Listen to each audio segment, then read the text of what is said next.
Welcome in, and it is my pleasure to welcome back a lovely, delightful Lady Colin Campbell. Welcome, Lady C, back to the show. We are so excited to have you back. Thank you very much. It's lovely to see you again. Well, we have a lot to talk about and little time, so as you say, we will plunge right in. You know, one of my viewers mentioned to me that I neglected, and mentioned rightly so, that I neglected to follow up with you on a question we had discussed a while back about when then Prince Charles was possibly going to pick a different name as king. And I asked you, would it be possible for him to pick Philip? You said that there had never been a King Philip. So my viewer wants to know, does that negate any possibility that he would have taken on a name that had never been taken before? Is it frowned upon to try a new name, or must they stick with the established names? Well, I suppose if it had been his name, there might have been a reason to break the precedent. But since it wasn't his name, and there actually was a King Philip, consort of Britain, of England, King Philip II of Spain, who was married to Mary Tudor, was known as King Philip while they were married, because in those days the Queen Regnant's husband was the king consort. But of course, Philip II then launched the Armada against England.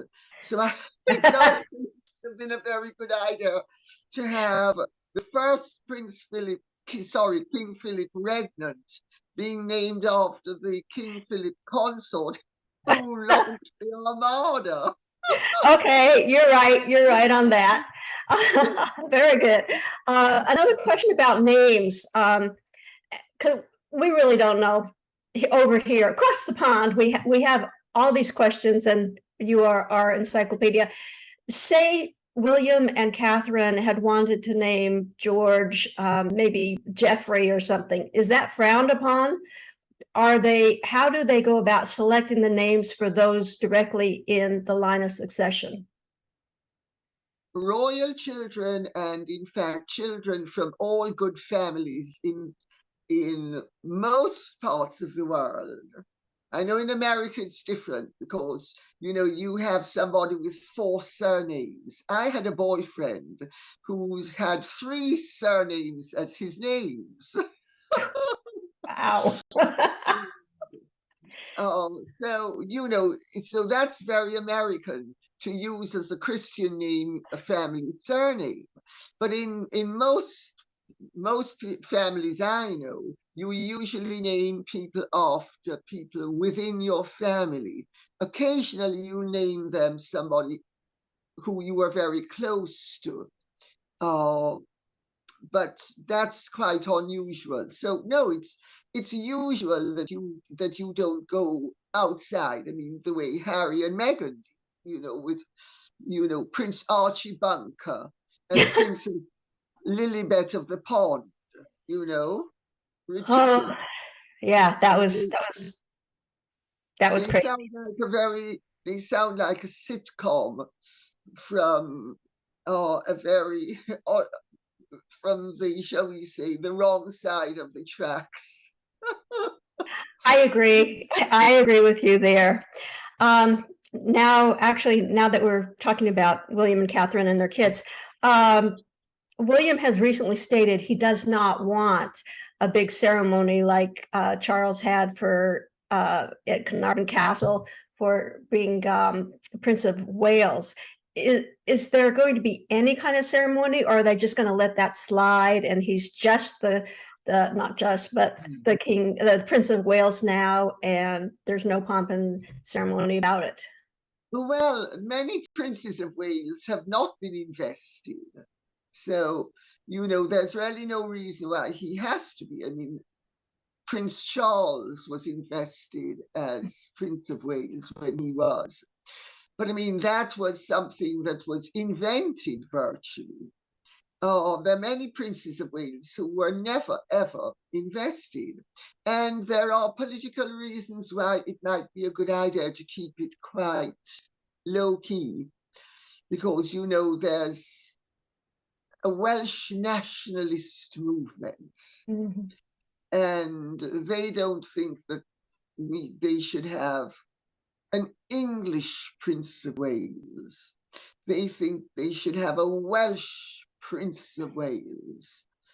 Of course, there hasn't been one for several hundred years, nearly a millennium. But you know, you have all of these movements that people need to be mindful of and respectful of, because you don't want to make too many waves.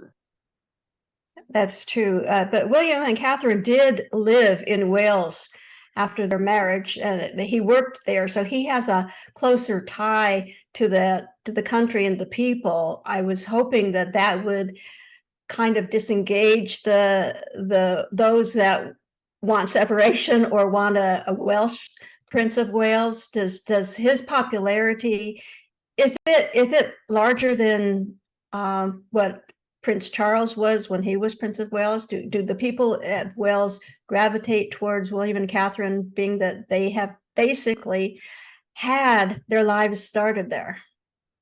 Well, I think to people who are neutral or who are pro-monarchist, it's a positive thing. To people who are anti, there's nothing that would be positive, save vacating the position. So, you know, you need to bear that in mind, that respect their existence, try not to antagonize them, and preferably move on from the argument before it becomes too vociferous. Okay, another question that we recently obviously had the passing of Queen Elizabeth II. That to the world was just like boom. It shook up not only the UK but the world. You know, we've had her for 70 years. Question is, monarch like Netherlands, they have a tradition of when the monarch gets older and the next in line, the heir, becomes more adult and mature and can handle the responsibilities. I don't like to use the word abdicate, but that is what it is. But they step down. Yeah. They do advocate, yes. They advocate in favor of the younger ones and make the transition quite a bit easier than what we had with the death of Queen Elizabeth. Do you think that is a nicer way of handling it with the population? Because obviously your country just, boom, was thrown for a loop when the Queen passed, and I'm thinking from my point of view that it would make it a lot easier to have the transition, you know what I'm saying, a little softer. I see what you're saying, and there are pros and cons either way. The fact of the matter is that an English monarch, a British monarch, is crowned, and at the coronation they take an oath for the whole of their life. So you can't abdicate, because you would be breaking your vow before God. So if they're going to abdicate, they have to abdicate the way Edward VIII abdicated, before taking the coronation oath. Once they've taken it, they would be breaking their oath to God. So there's no question of abdication once you're crowned. Okay, I did not know that. See, I always learn something with you. I thought when Elizabeth made that statement in Africa about her whole life, dedicating it long or short, I thought that was what she was honoring. I did not know that she took an oath in the coronation. So see, we learn something all the time from you. This is great. The only European monarch who is crowned nowadays is the British monarch. All of the European monarchs aren't crowned anymore. So this stepping down, abdicating. To me, that's because of what happened with Edward. The word abdication is cringeworthy when it comes to the British monarchy. But do you think in the other countries that do that, it's easier for the population versus what you guys went through with the death? Because we have the benefit of the monarch for the whole of his or her life. And, the Queen was a wonderfully effective monarch. 2 days before she died, she, received a new prime minister. So she was working to the very end. And I mean, especially nowadays where people retire relatively young, it's rather reaffirming for those who like work to see that you actually can work for 30 and 40 years past the retirement age and be fully functional. Oh, and indeed, she surely was. She was up until the very, very end. Prince, I hate to say this, Prince Harry has his book coming out. I have been skimming through different channels on YouTube and various articles, and a lot of people are speculating that possibly what he might say or write about could be construed as treasonous. What would he have to do or say to be treasonous? For he would have to require the death of the king. That's all the physical harming of the king. That would be treasonous. But he's not going to do that. And, they don't. I mean, the king and the Prince of Wales and the rest of the royal family, and indeed I can't think anybody in Britain who would want to see a member of the royal family tried for treason nowadays. I mean, this isn't the age of the Stuarts and the Tudors. yes, very simple. Yeah, some people do wish it was still the age of the Tudors, because Harry and Meghan would have been silenced a long time ago.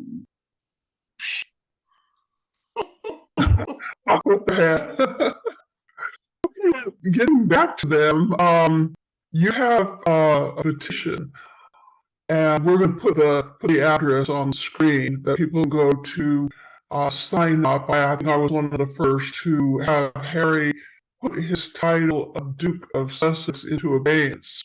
And hopefully, I don't know how many people you have signed for that yet, but like I said, we're going to put the address on the screen so my viewers can go and sign up. That is to take away the title of Duke of Sussex. No, it's to put all his titles into abeyance. And Prince. Okay, but that was my next question, is how do they take away Prince as well? So it would be... He would put his royal titles into abeyance, so he would become Mr. Henry Windsor. Oh, from your mouth to God's ears. Oh, that would be heaven for us. Nobody's sleeping at the moment. Well, I think the people in the UK think that Americans embrace Harry and Meghan. We don't want them here any more than you guys wanted them there. Let me put it that way. What really, really frustrated me was on he went to the USS Arizona in Honolulu. That's sacred ground for American military. It was the start of America coming into World War II, the bombing of Pearl Harbor. He went there all dressed up, looking like he was representing the royal family. He doesn't. We want him out of our business, and seeing him in one of our sacred monuments really bothered this country and the people of this country. Oh, I'm glad to hear it. How did that go over in the UK with his going to the USS Arizona? That's a major monument for the country here. Well, in fact, it's not created waves in Britain because I don't think people understand the significance of it. You know, it's just been reported as, oh, there goes Harry again, reaching up somewhere where he has no business. You know, but there's not been any sense of outrage about it so much as, oh, Yawnsville, here goes Harry again. You know, people in this country are mightily sick of Harry and Meghan are pretending that they are the alternative royal family. And that, you know, let the royal family take Britain and the Commonwealth, they'll take the rest of the world.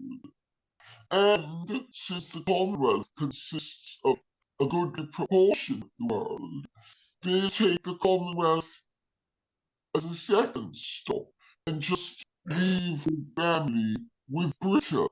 I mean, it's madness, it's crazy time, it's delusional, it's pretentious to the nth degree. It is, and I say that we don't want them here either because they're just causing so much conflict and using their cipher, which I heard you mention that Megan's perfectly in her rights to use the cipher, but still writing to members of the Senate and the House of Representatives as the Duchess of Sussex is infuriating to us because if we had wanted the monarchy, we wouldn't have had the Revolutionary War.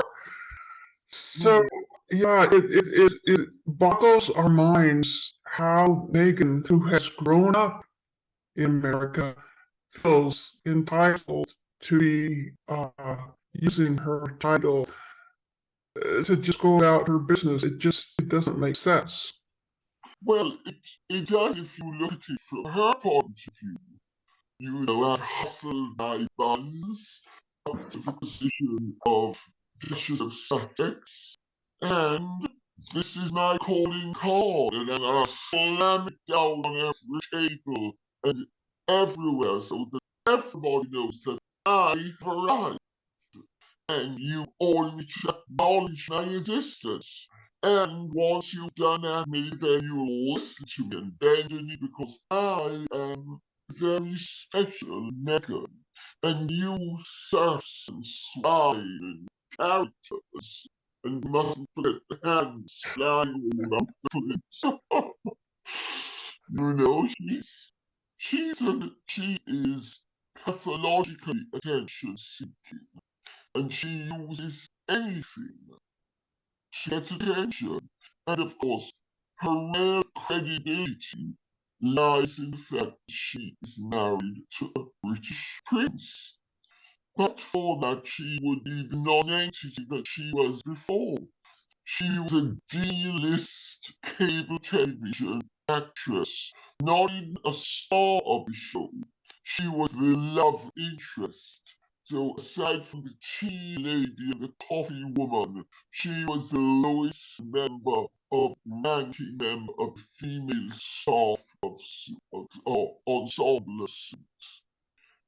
And now you can't pick up a newspaper or a magazine. Well, certainly there are magazines that rely heavily on advertising and PR, and she's in them virtually every issue.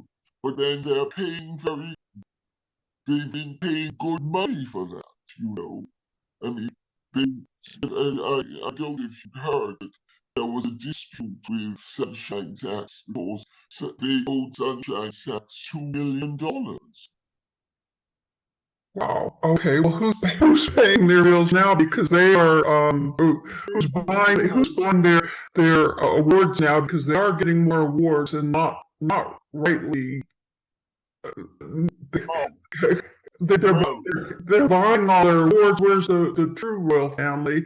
those that are working royals give out awards and honor those other people, whereas Meghan and Harry seem to be, they don't want to do that. They just want to be honored.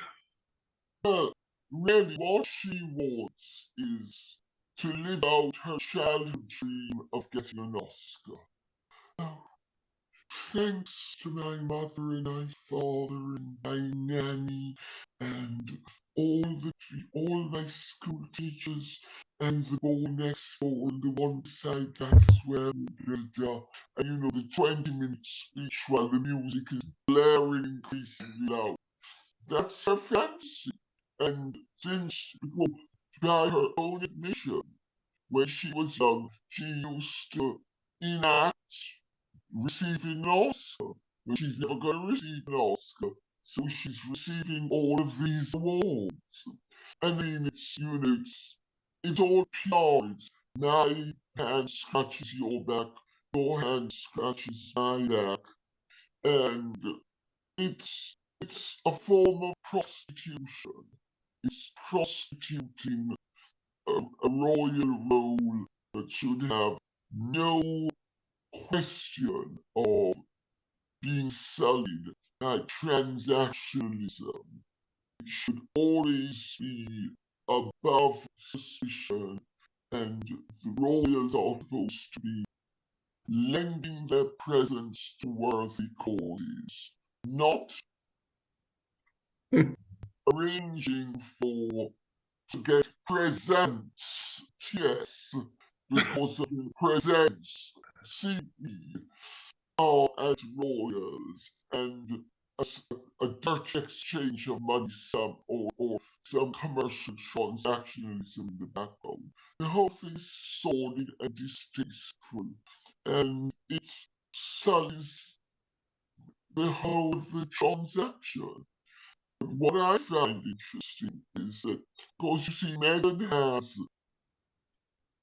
a friend who, John Fitzgerald, if I remember correctly, who's quite a power broker in the Democratic Party and knows the Kennedys, etc. And of course, let's remember, within the Kennedy family, there's a lot of jockeying for position, and a lot of competitiveness. And Caroline Kennedy is like the fairy at the top of the Christmas tree. Then you have the subsidiary ones, the Bob Kennedy lot, who split into several different fighting segments. So, it's not all as copacetic, let's put it that way, as it would appear to be. And I gather that Bobby Kennedy Jr. has come out roundly condemning it. And good for him, but Yes. Carrie Kennedy, she wanted something that would get a lot of attention, and this has got a lot of attention. And it's unfortunate that Kerry Kennedy and Meghan and Harry don't understand that there is such a thing as bad publicity, and sometimes no publicity is better than bad publicity. But there's a whole school of thought in the PR world and in the media that any publicity is better than none. And I don't agree with that. I think that's entirely wrong. Well, I agree with you, because I think what Kerry Kennedy has done this last time has sullied the reputation of her father. Even Robert Kennedy Jr. said he does not believe that these two represent the ideals that his father stood for. So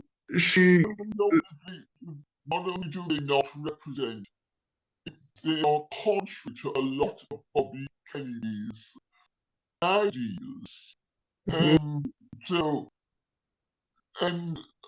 if you compare all of the other awardees, these are, they're donkeys in a racehorse's race. It's not a donkey race. It's supposed to be a thoroughbred racehorse race. There you have these brain asses. Because that's what they are.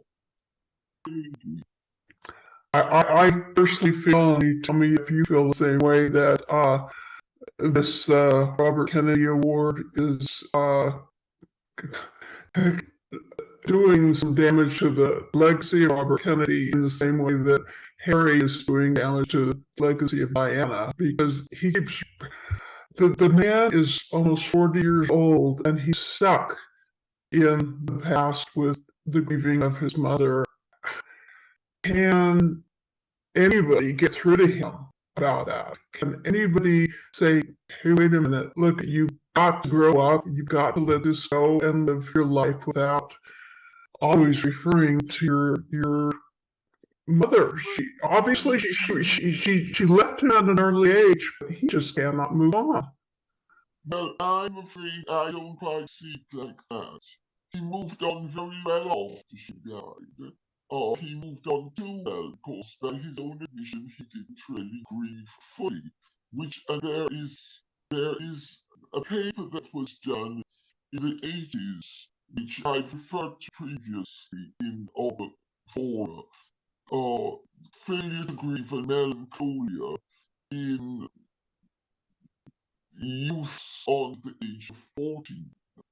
And so I get that Harry has had some valid issues because he was 2 weeks short of his 13th birthday when she died.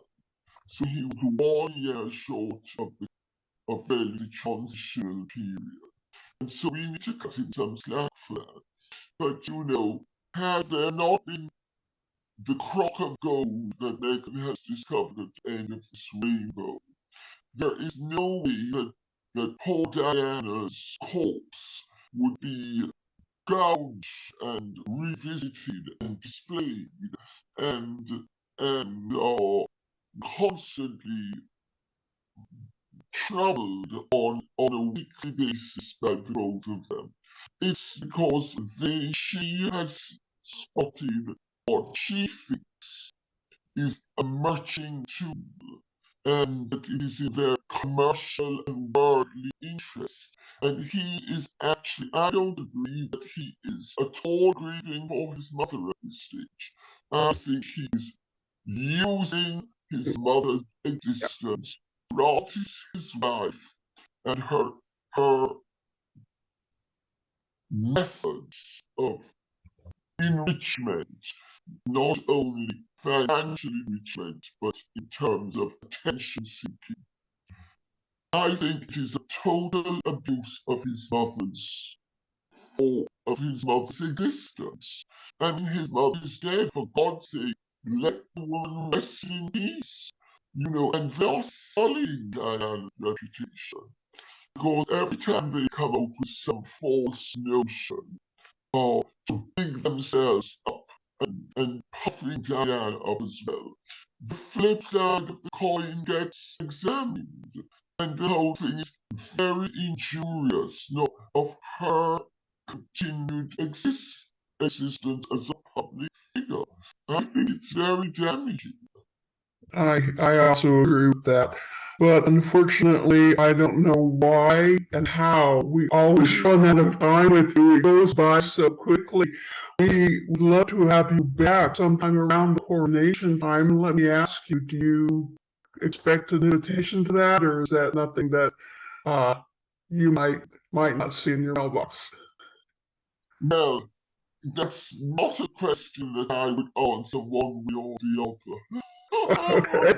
Well, maybe we'll find out later on down the road where you will be on that wonderful day. And I do know the people who qualify for the coronation, and in fact, the old rules are not going to apply anymore, because the people who used to, who were entitled to an invitation, are no longer entitled to an invitation. So the whole question is open. I mean, I don't want to get too deeply into it, because I don't want to tell tales out of school, but there are issues with very well-established people whose families have been going to coronations for generations, hundreds of years, who most likely won't be asked this time. So, we live in a very uncertain world where everybody is concerned, including those who used to go to coronations and who most likely won't go. I mean, I would be very surprised if I go, let's put it that way, Yeah.